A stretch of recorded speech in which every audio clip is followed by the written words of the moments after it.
Yes, so this is a very short purport, and you know, those of you who give classes, sometimes it may be perceived as something very limiting, having to speak on a very short purport. When giving class, one usually sits down beforehand and thinks of what he or she wants to speak about. So likewise, I was sitting down and trying to figure out what should I speak about, having such a short purport. In fact, this verse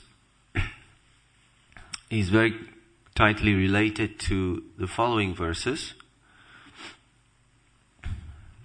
and even the previous verse. So one could actually take several verses together, put them into one class. So I was trying to figure out myself, and I even discussed with Bhakta Nimesh, who is the organizer of the classes. I was asking if I could perhaps join this verse with the following few verses. So I was going back and forth, and finally I decided to speak on, you could say, a secondary subject which is touched upon, or it's extrapolated from what Prabhupada's speaking here and what the translation gives.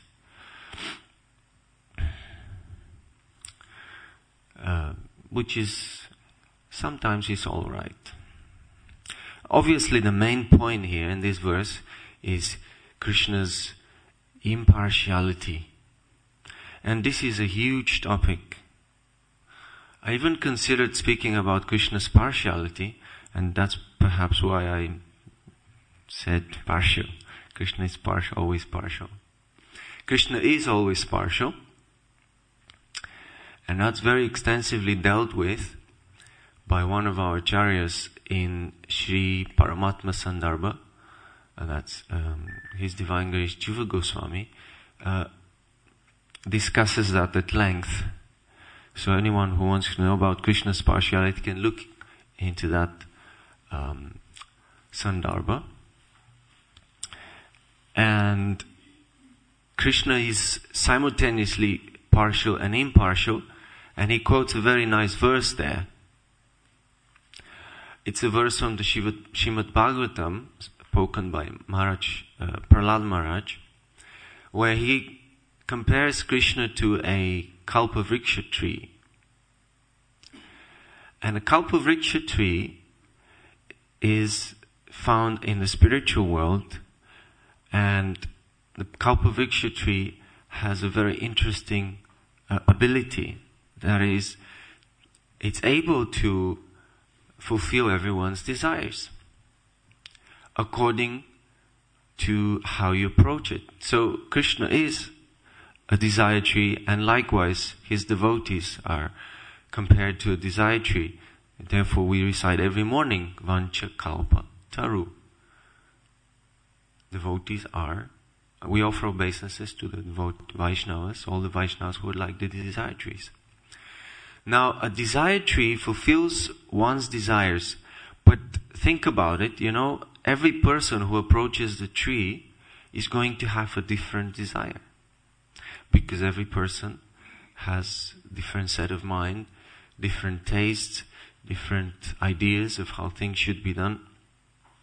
So the desired trees are fulfilling everyone's desire according to how they're approached.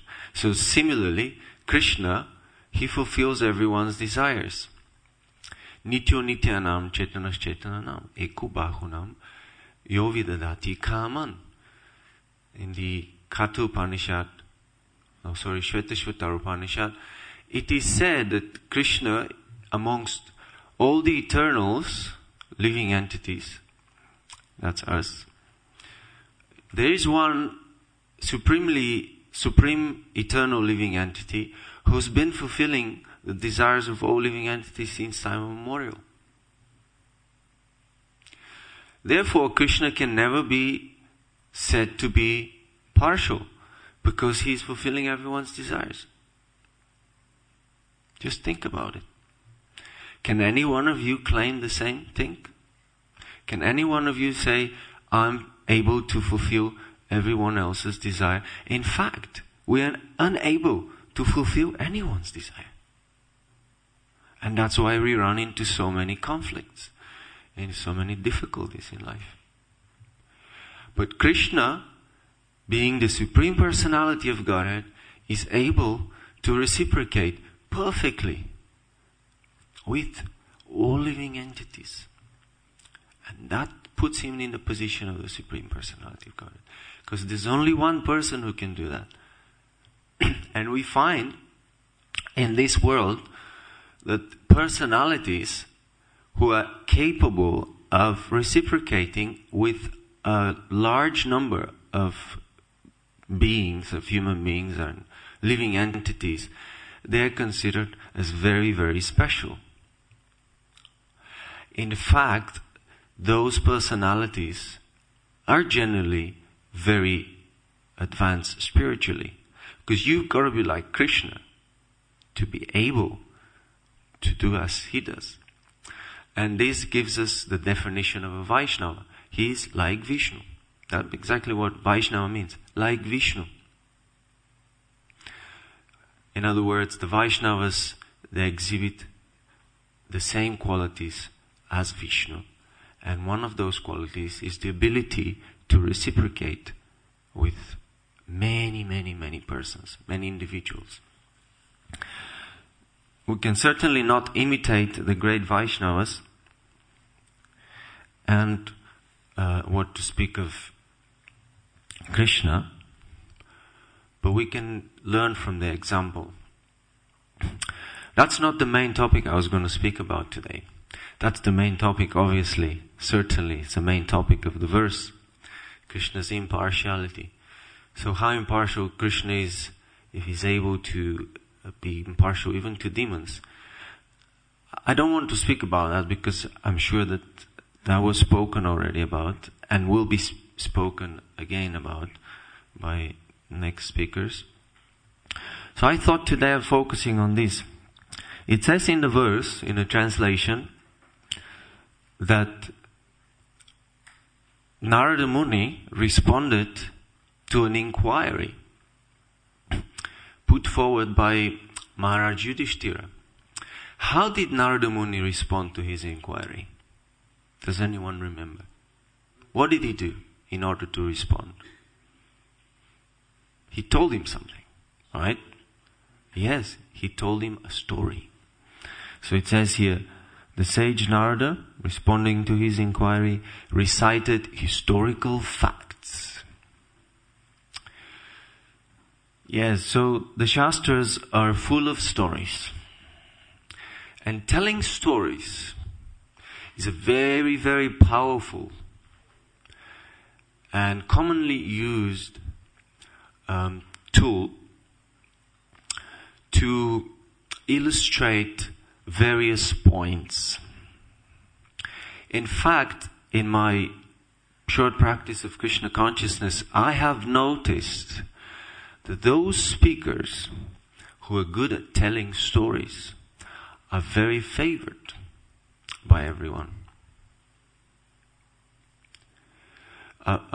They're preferred. So why is telling stories such a powerful thing? Well, for one thing, telling stories is very entertaining, right? Everyone wants to hear stories. Especially when we're young. My wife was telling me that when she was a young girl, she would so much love to hear stories. But the problem was that her grandmother, she grew up without her mother. Her grandmother, she was not a good reader. So whilst reading, she would, I don't know what's the English word for that, but we have a word in Bulgarian language. When someone reads and they go like this, Lord is always impartial, not very smooth and flowing reading, very short and how do you say, slow and kind of interrupted, intermittent, because she couldn't read properly. She didn't have the practice of reading. And that was one of the problems in her childhood. And the other problem was her auntie, who was the other woman in the family, in the household. Whenever she would start reading, she would fall asleep after a short while. So she was forced to learn to read herself. And she learned to read herself the stories. And she loved reading stories. I'm sure every one of you liked being told stories by your parents, by your grandparents, especially grandparents, in many cases. And one common thing about all these stories is that there's usually a moral, right? Usually there is a lesson in each story that we learn. I'll tell you a short story with a lesson, which I heard when I was a child. It's a story which is commonly told to children when they're young, because it's got a very important lesson. There's countless stories like this. So this story is of two brothers. They were the sons of a farmer. So that farmer sent his two sons to go to the forest one morning.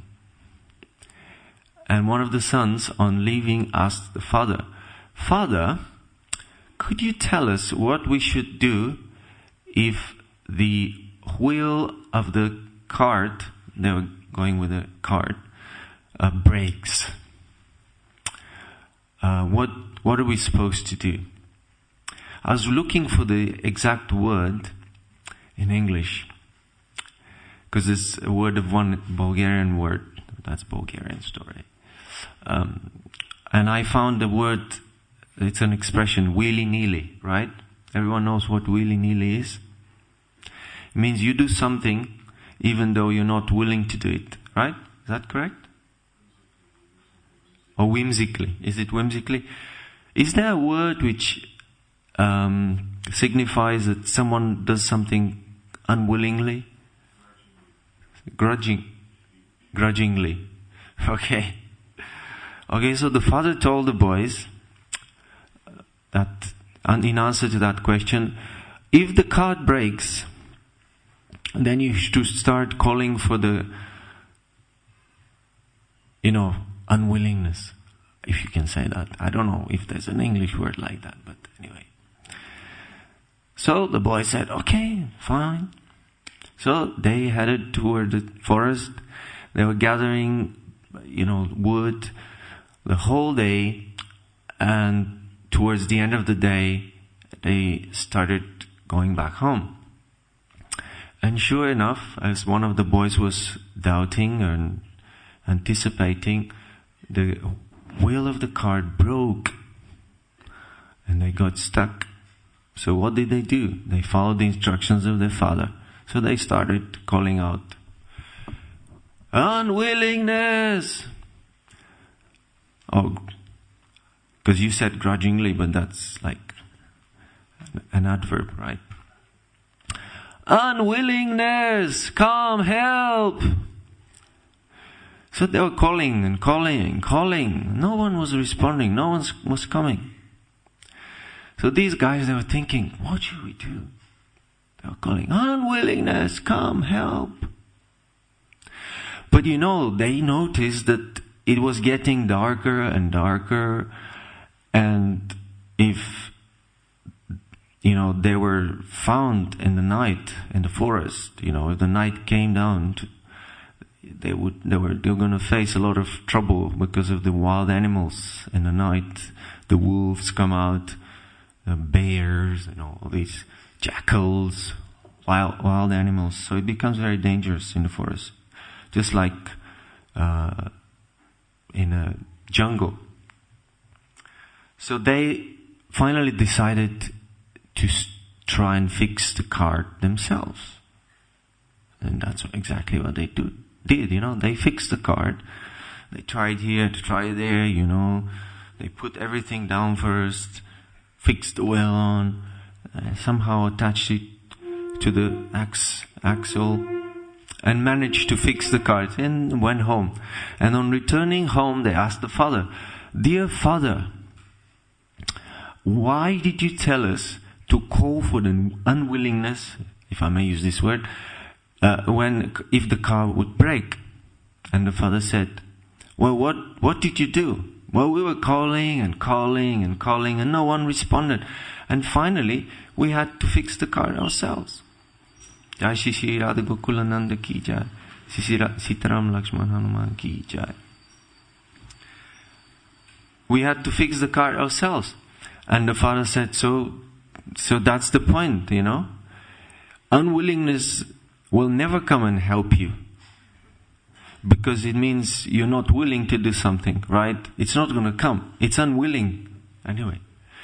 So the point of my instruction was that you call until you realize that it's all down to you actually. You have to, with your own hands, fix the car. No one else is going to do it for you.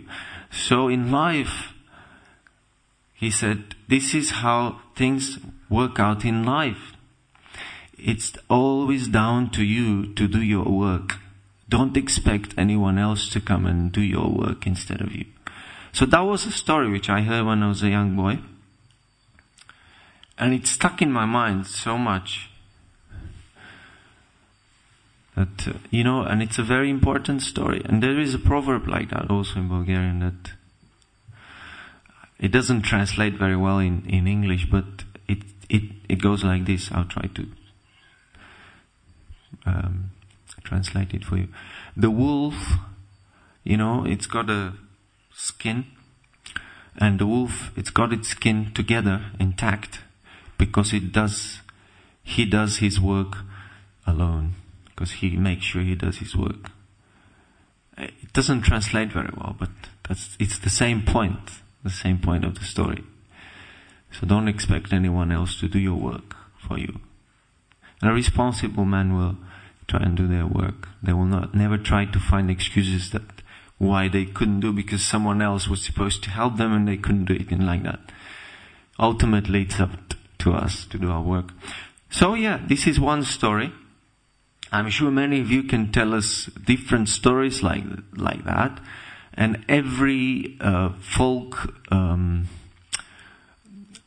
heritage has many, many such stories. And these stories usually have a very important lesson that we need to learn. So likewise, Narada Muni here is using the tool of telling stories to illustrate a point to Maharaj Yudhishthira. And the point he's making is he's trying to explain how Krishna is impartial. So he's quoting an example. He's telling a story. Telling stories is such a powerful way of transmitting knowledge, of imparting knowledge that many, many great personalities in the past have used it. Yesterday, I will admit one activity that I performed. I watched one DVD. It was a religious one from a different culture, though, from a different religious tradition. I watched the Jesus of Nazareth. I wasn't here for the kirtan. I should have been probably. So I watched Jesus of Nazareth. And in that film, I'm sure most of you have seen it, Jesus told many stories. He was telling parables. That's how they call them parables. And one of the stories he told to children, he was in the temple, in a great temple of the Jews, and two of the rabbis, they asked him a question, challenging question, and he did not actually answer the question. And he said, children, come, I'll tell you stories. So he answered the question of the rabbis. He taught them a lesson by telling a story to the children. And the story was interesting. He told the story of one father who asked his son to do something, and he said, "I'm not going to do it." And he still did it. And the other son, he said, "Okay, I will do it," but he never did it. And he said, and he asked the children, "So who is a good son? Who is the obedient son according to you?" And they said, "The first son," because he said no, but he still did what his father asked him to do. And the second said, "Yes, I'm going to do it," but he didn't do it. So he actually compared the rabbis to the second son. That they say yes, yes, yes, yes. They say, what the words of God are, and, the teachings of God, but they never follow them themselves. It's a great story. Very simple story which even children understand. Of course, to understand the lesson, you need to have some intelligence. Or if you don't have the required intelligence, you need someone to explain to you. So that's why, in the case of a very important story told in the Bhagavatam, the story of Puranjana, again, telling story. Narada Muni, again the same person, to another person. Narada Muni is telling story to King Prachini Parishat. And he is telling him a story which is a fictitious one. It's a fiction, or you could say allegory. And he's telling allegorical story, but unless Prabhupada gives us the purport and the previous acharyas, would we be able to figure it out, what is what? The wife of Puranjan, for example, is the intelligence. I mean, how would you figure these things out? Everyone probably come up with a different idea of what is what in the story. So therefore it's so important that we have purports, we have the explanation by the previous acharyas. Generally stories are meant for non-philosophical persons. If you take, for example, the Upanishads, there are stories in the Upanishad, in the most philosophical treatise by Vyasadeva, Brahma Sutra or Vedanta Sutra. I don't think he gives stories there. But in the purport to those, and Mahabharata and the Puranas, there are certainly many stories that illustrate different points. Stories are very important because also they allow us to, why they're so powerful, because they allow us, whilst listening to the story, they allow the listener to see an example of something being enacted. And also it allows the listener to, oftentimes what happens is the listener identifies himself with the story. And therefore he's willing to follow the example of the hero or the main person being discussed. Why do we like watching films? This is exactly what I did yesterday. I watched a film. Why do we like watching films? Because films or movies are actually nothing but a story. Even advertisement, commercials, they're nothing but stories. That's why they're so powerful. So watching a film, the watcher, the person who is watching, they actually identify with the hero and the heroine, and they imbibe the message, of the story. Now, films of past, or the stories of the past, they were usually having a positive and a negative character. Nowadays, more and more, I suppose, the movies are having only negative side, There's the moral of the film is that bad is good, and, bad always prevails. And previously, the stories would always be like, good versus evil. Evil always wins. It's always victorious, and evil is always punished. But we're not so sentimental anymore. We're more practical. And, bad is ultimately victorious and, wins the battle. So watching films can be, or listening to stories can be a very powerful experience, and is certainly a very powerful experience. We've got to be careful what stories we listen to, right? We can't listen to stories and watch movies indiscriminately. Well, Prabhupada didn't like the idea of devotees going to the cinema very much. For the same reason, because when we go to the cinema, we are listening to a story and we're going to imbibe the lessons or the moral of that story. And if the story is written by a hardcore materialist, the conclusions are going to be very materialistic. What are the conclusions of films, very especially Hollywood movies? Anyone? Be wise, be strong. This, one of the Hollywood stars said that. And I don't want to say the third part of it. That's Madonna.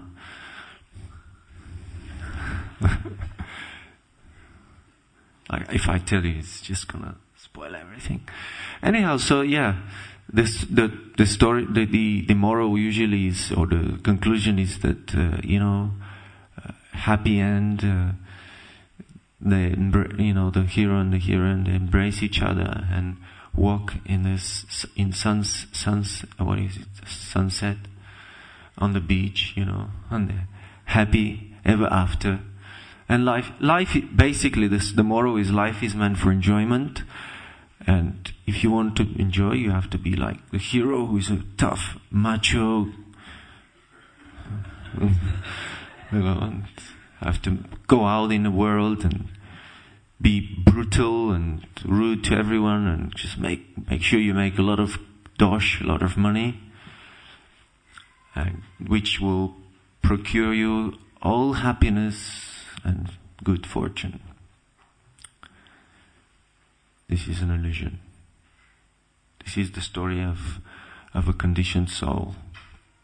And it's usually not like that in the so-called real life. It's different. So we've definitely have to be careful what stories we listen to. And probably the most favorite story that we like telling, or type of stories we like telling, is stories about ourselves. Isn't it? Everyone likes to talk about themselves. We sit with a friend for prasadam and, you know what happened to me yesterday? And then we start telling our pastimes. So wonderful. It's so amazing. This is going to be like that, spontaneously and naturally, until the time when we realize that our real self, or the dearest self to us, is Krishna, is the super soul. Krishna is always with us. And our real interest lies in Vishnu, as Prabhupada says in Bhagadatta, the first chapter. Our real interest lies in Vishnu. So when we understand that, and we become actually attracted to Krishna, we wouldn't be able to help but tell stories about Krishna. And that's how you know who is an advanced Vaishnava. Someone who can't help but tell a story about Krishna. And also give the moral of the story. So pure devotees are generally found to be very fond of telling stories about Krishna, Krishna's pastimes. And we, in our practice of Krishna consciousness, we are expected to cultivate the same. We need to constantly try to associate with spiritual vibration, sound vibration, or constantly hear stories of Krishna. And so much that one day we find ourselves being unable to talk about anything else than just telling stories about Krishna.